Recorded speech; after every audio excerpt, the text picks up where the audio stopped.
Welcome to day 3 of our East Coast fall road trip. The last couple of days have been really intense with our upper class transatlantic flight in and then a huge day sightseeing yesterday. Today promises to be a little easier. We have a huge trip ahead of us, so really can't hammer every day. Plus the really nasty weather that has been forecast today really showed up. We woke to a horrendous downpour and our wonderful city view was obscured by rain and low cloud.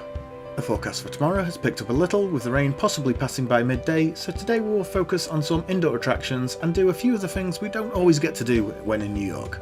Like yesterday, we were using a 3-day Go City all-inclusive pass to explore the city, and we will keep you updated on how that goes. Here is the running total from yesterday, and we will add on any attractions that we do today as well.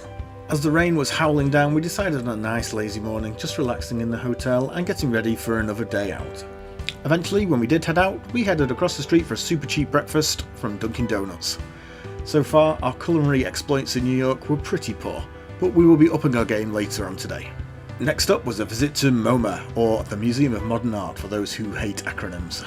Once again, we were not the only ones to be choreographing our activities with the weather, and the queue for the MoMA stretched right across the front of the museum, and around the corner, and around the next corner.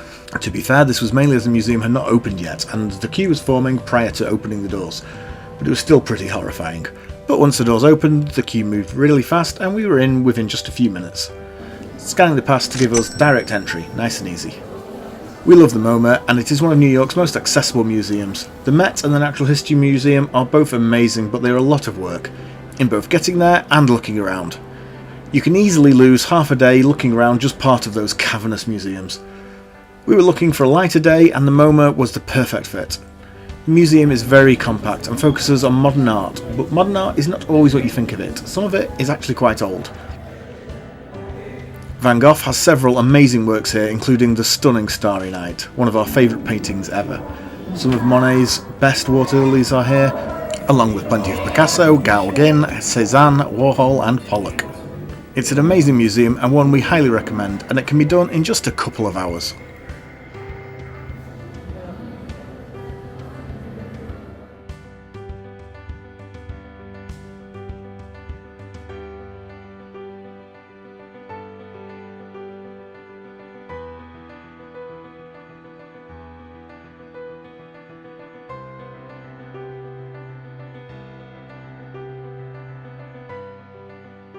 After this, we headed out to do a bit of shopping on 5th Ave. Mainly window shopping, in fact entirely window shopping, but it's still a lot of fun. The weather had got slightly better, but it was still pretty miserable. We had chosen a cheap breakfast today as we planned on pushing the boat out a little bit for lunch. And this was to be in the shape of Gallagher's Steakhouse.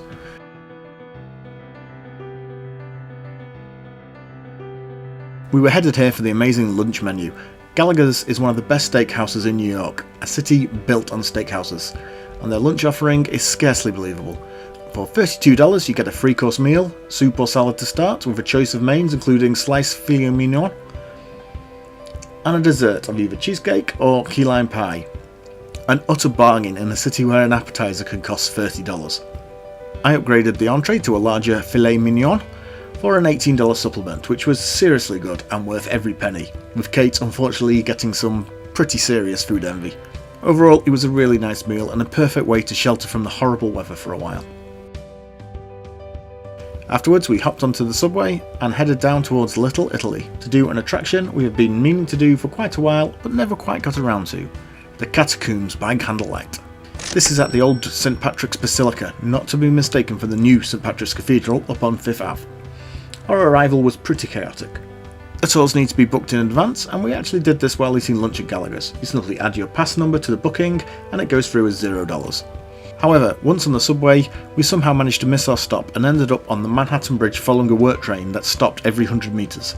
This meant the ride to the next stop was nearly 30 minutes, where we jumped off, crossed the track to grab the train back. We then had 10 minutes to get from the station to the meeting point in pouring rain and a bit lost. We kind of burst in, hot, sweaty and making quite a scene, but we had made it. The tour was not really what we expected, but it was very interesting. The majority of the tour was actually about the basilica itself and detailed the history of the area, which was pretty much the centre of the 5 Points district, made famous by the film Gangs of New York. After looking around the basilica and the grounds, we headed down to the catacombs. These were smaller than we expected, but suitably creepy. Overall, it was a great tour and really interesting. It's just not quite what we expected. We imagined the catacombs to be darker and more underground.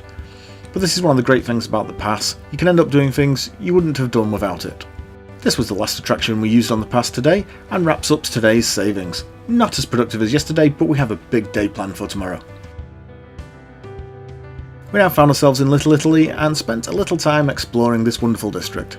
But after a few minutes, the heavens opened. However, this was timed perfectly to us passing a nice little Italian restaurant called Palm with an enticing happy hour sign outside.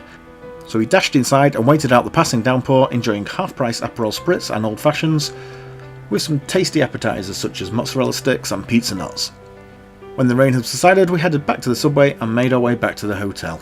For the evening, the weather held off just enough to let us head out and explore a little, checking out a few of the touristy shops on Times Square. But we retired early to the hotel, ready for a big day tomorrow. That is all for today, but tomorrow we have a lot planned, so like and subscribe to the channel so you can get the notifications when our video drops. After tomorrow, the road trip really kicks up a notch as we head out of New York and up to the next city, Boston.